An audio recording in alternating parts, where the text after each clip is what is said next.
Indiana on the road at Touchdown Jesus in a first round college football playoff game.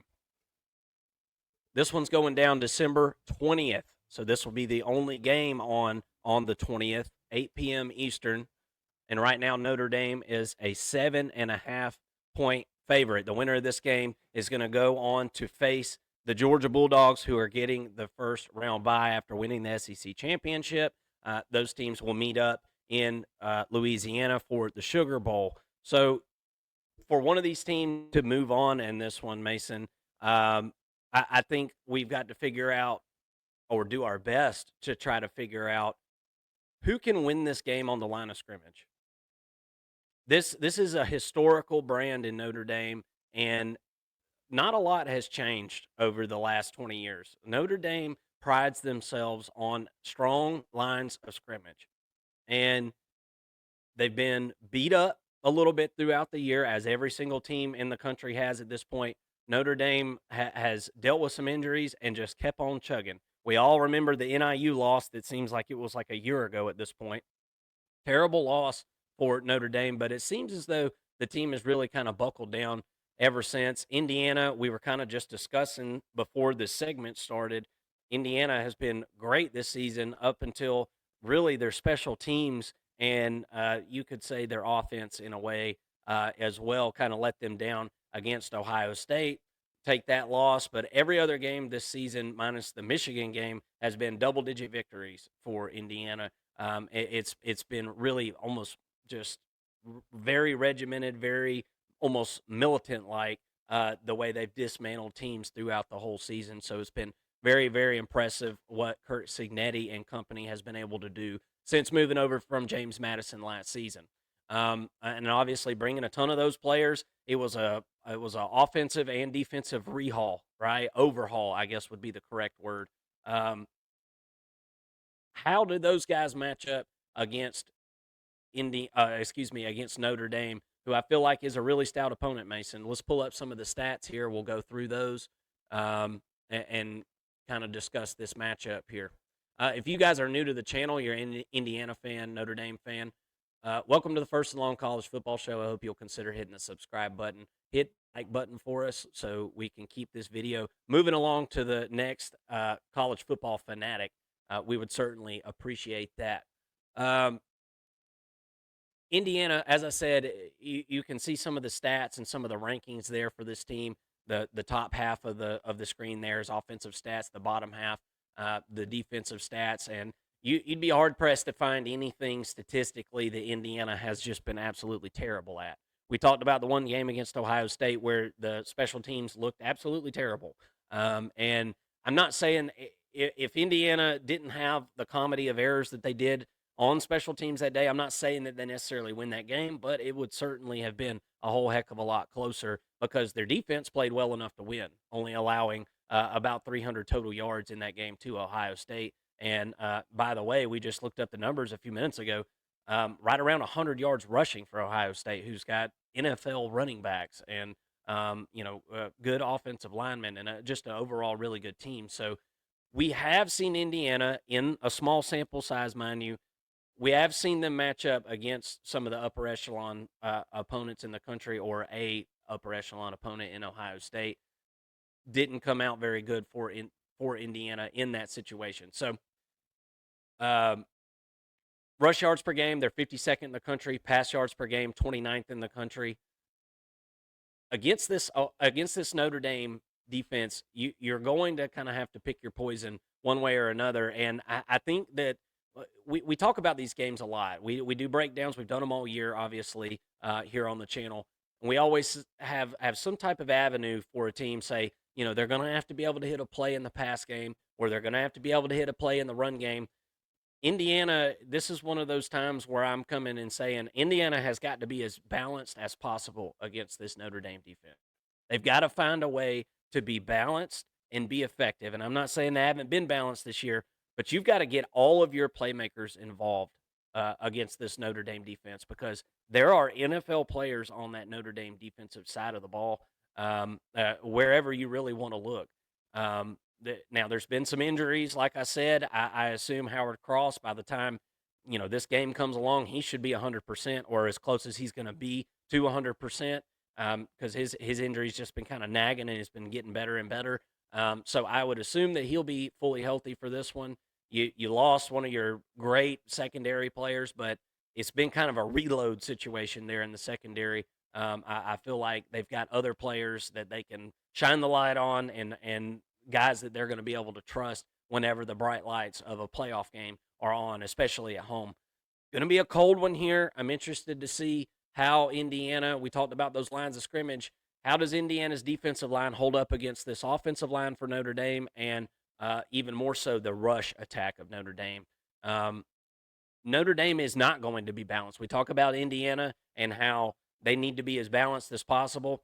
Notre Dame, there's no secret about it. They're not very balanced, right? 101st in the country pass yards per game. They're just not super balanced. This wasn't a great wide receiver core last year. I don't think it's a great one this year, right? Again, but this is a really good rush attack with the quarterback and the running back there. You got Love, you got Riley Leonard. Those guys are a threat to take it to the house at any point. So really going to need that rush defense to step up for Indiana in this one to be able to give their offense plenty of chances to get down the field and score, because this is not a football game in which teams are going to be giving the ball back and forth by way of scoring touchdowns and kicking off to one another. There's going to be some punting going on, and there's going to be some running of the football, and some of this is going to look pretty old-fashioned, I do believe here. Again, I'm sure this will be a very cold game. I don't think there's many warm days in December in Indiana, right? So I think this will be a cold one. How cold is it? We'll see as it gets a little closer. We're about 8 days off from this game as we speak now. We're going to break this game down again in its entirety as we get a little bit closer. Just kind of wanted to get a preview here and get our tentacles on this one. You can see the stats down at the bottom of the screen there. Those are defensive stats. This team's been really good defensively just all around. Some would argue top 3 in the country, certainly top 5 in the country this season. But if you're going to make one argument against the Notre Dame Fighting Irish and that amazing defense, it is the fact that they haven't played a plethora of awesome offenses, right? Louisville would be one that I'd point to that was really good, but Texas A&M obviously has had their woes offensively. You kind of pick whichever one you want on the schedule there. Not a ton of great offenses that Notre Dame has faced off with. So you got to take this with a grain of salt, some of these stats and remember who's been played. Indiana, you could say kind of the same for them, Mason. They've had the one big game against Ohio State, and then not a lot of competition, that's been playoff caliber or conference championship caliber contending teams. So we're gonna learn something about both of these teams in this big matchup. What are your thoughts? And I'll shut the hell up. Well, and kind of piggybacking off of your last point there, the USC game was kind of close for Notre Dame up until there were 2 pick sixes at the end of the game when USC was about to go score. That ended up being the deciding factor in that game as USC lost by 14 points. You would point if you were looking at this schedule, at the end of the year, you would point to the Georgia Tech game and say, well, they beat Georgia Tech 31-13. That was a game that went into 8 overtimes with Georgia, but their starting quarterback was out, right? So you can't really look at Georgia Tech and say, you guys held them to 13 points. Well, that was with a backup quarterback. That doesn't really equate here. I think Indiana's offense is better than USC's, and USC was able to put up 35 points against Notre Dame. That's got me a little bit concerned for the Fighting Irish here. But make no doubt about it, this is going to be a defensive matchup. When I look at what Notre Dame does the best, it's running the football. It's Jeremiah Love running the football. He's got 15 touchdowns on the year so far this season. And I think that Indiana defensively, they're the best in the country at stopping the run. They're number one in the country, giving up only 70.8 rushing yards per game, and that includes that Ohio State rushing offense and that game as a stat in that number. Now, outside of that, did they face a lot of strong rushing attacks? No, they didn't. But I think that the Indiana defense is good enough to at least slow the run down. So then my question is who is Riley Leonard going to throw the football to? Bo Collins has been, statistically the best receiver for Notre Dame this year. Diehard Notre Dame fans may be able to tell me that there's another emerging receiver that I don't know about. It seems like they just really haven't hit on a lot of these guys. I thought Jaden Greathouse was going to be great after last season or at some point last season, and he just hasn't really panned out. And I don't feel that Notre Dame has that playmaker at wide receiver at least. I do like Mitchell Evans at tight end, and I think that he is going to kind of end up being that safety valve for Riley Leonard when he's in a situation where he can't run and let his legs be the safety valve. Riley Leonard can sort of tear you up in the running game, but I've seen Indiana this year contain these rushing quarterbacks in a pretty fair manner. I think that running the football with Riley Leonard would be a little bit of a mistake in certain situations against IU, and that's going to lead to him connecting with Mitchell Evans on a good bit of throws. If Indiana can bottle him up, well, now you're forcing Riley Leonard to really get to his potentially his second or third read and throw the ball to the outsides. And that's where he struggled. He's gotten better as the season's gone on. If you recall in the NIU game, and really in the NIU game and against Texas A&M, Riley Leonard struggled like really bad to throw the football. And you saw the response to that NIU loss from Marcus Freeman was, all right, let's get his feet back under him. We're going to run the football. We're going to be, a run-first offense, and that worked for most of the season, really. But you probably didn't even notice it really if you weren't paying close attention or somewhat close of attention, I guess, to Notre Dame. But throughout the season, they started incorporating a little bit more of kind of a pro-style offense. You saw a little bit more of Riley Leonard throwing the football with some success. Still not asking him to go out there and win the game or anything like that. But he's become a better game manager, I think, and they're going to ask him to take his game up another level here.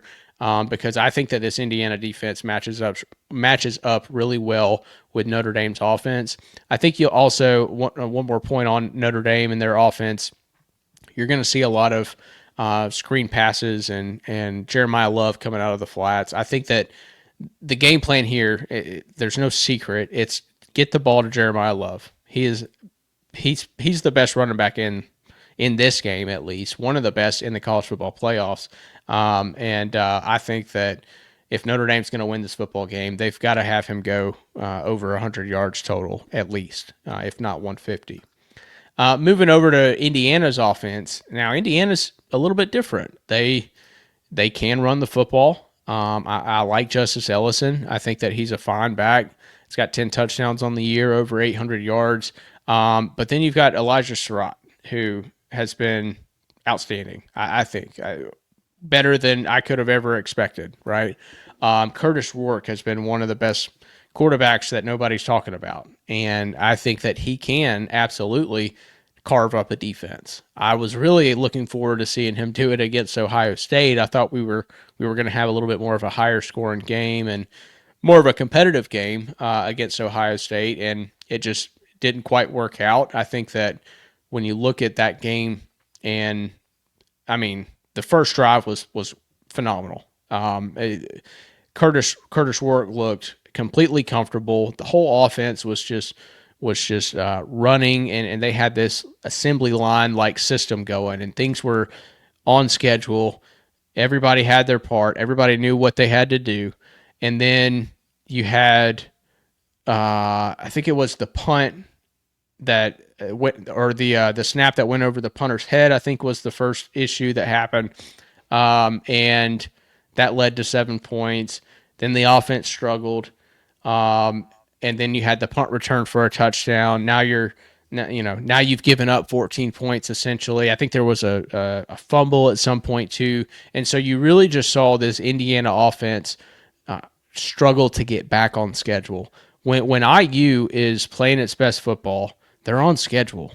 I mean, we even saw it in the second half of the Michigan game. As soon as Indiana got off schedule, things really went south fast. So to me, the question for Indiana is, can you set up a game plan that keeps them ahead of the sticks, keeps them on schedule against this Notre Dame defense that I think is really good, and when this offense struggles, because they will struggle in this game at some point, they're going to get off schedule. I want to see the Indiana defense really pick up the offense and get that momentum swing back. I think that's kind of the feeling around the IU program is, when is the other shoe going to drop? Or at least it was, up until that Ohio State game, they were undefeated. And I think that everybody was kind of waiting with bated breath within the organization for the upset moment. And I don't necessarily, I mean, obviously that's not the greatest mentality to have, but it seemed like once that kind of happened, once they got off schedule, the doubt started to set in.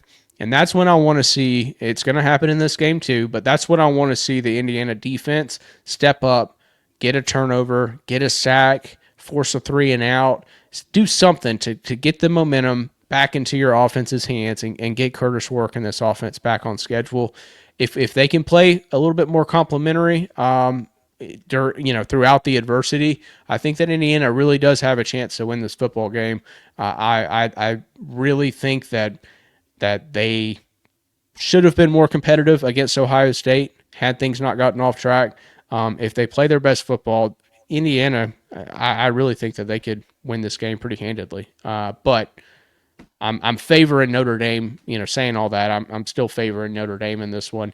I just I want people to understand that the Indiana team you saw against Ohio State is much more. I guess the Indiana team now is much more competitive than the team that showed up that Saturday, and I think we're in for a really good matchup here against Notre Dame. Absolutely, it's going to be a great one there. Touchdown Jesus is going down. I can't wait to see this one. It's the lone game, as I said on that. I think the 20th was a Friday, if I'm not mistaken. It Anyway, is. Yeah. yeah, so that'll be going down at 8 p.m. on the 20th, Friday. The only game on that night. All eyes will be on this one. Good luck to both teams. Let us know in the comment section, what do you think the outcome of this one is going to be? Can't wait to see it.